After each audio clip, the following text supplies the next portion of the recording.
Teacher, he asked, what good can I do to obtain eternal life? Jesus replied, why do you refer to a deed as good? Call only one thing good, the Torah. You already know how to obtain eternal life. Keep the commandments. Do not commit adultery. Do not murder. Do not steal. Do not give false testimony. All these I have kept since my youth, the man said. At that, Jesus said, there is something more you should do. Give away all your wealth to charity. You have spiritual wealth, and become my disciple. The man's face fell. He was very rich. How difficult it is, Jesus said, for someone who is rich to join my band of disciples. It is easier for a camel to pass through a needle's eye. Look at us, we have left everything to become your disciples, Peter exclaimed. You have done the right thing, Jesus replied. I promise you that all who have left family, livelihood, and possessions to join my band of disciples will in this life get much, much more than what they have given up. And in the life after death, eternal life.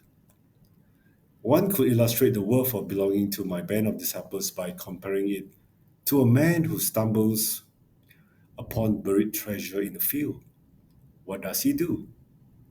He reburies it and in his excitement goes and sells everything he owns to get enough money to buy the field and obtain the treasure.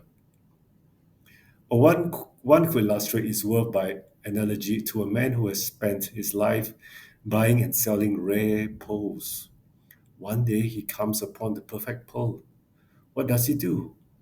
He goes and sells everything he owns to get enough money to buy it. Don't become a disciple until you count the cost. My disciple must put me before family ties and affections, as well as before self. If he isn't willing to make that sacrifice, he cannot be my disciple. Who would begin construction of a watchtower without first working out the cost to see if he had enough money to complete the job? Otherwise, he might only get the foundation in before running out of money. Then all those who saw it would ridicule him. Look, they would say, he couldn't finish what he started. Or what king with an army of 10,000 men would launch a campaign against another king with an army of 20,000 without first sitting down with his staff and discussing whether he could defeat the enemy?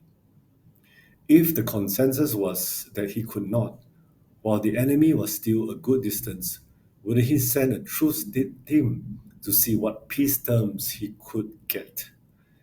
In the same way, if you are not ready to give up everything you possess, you cannot be my disciple.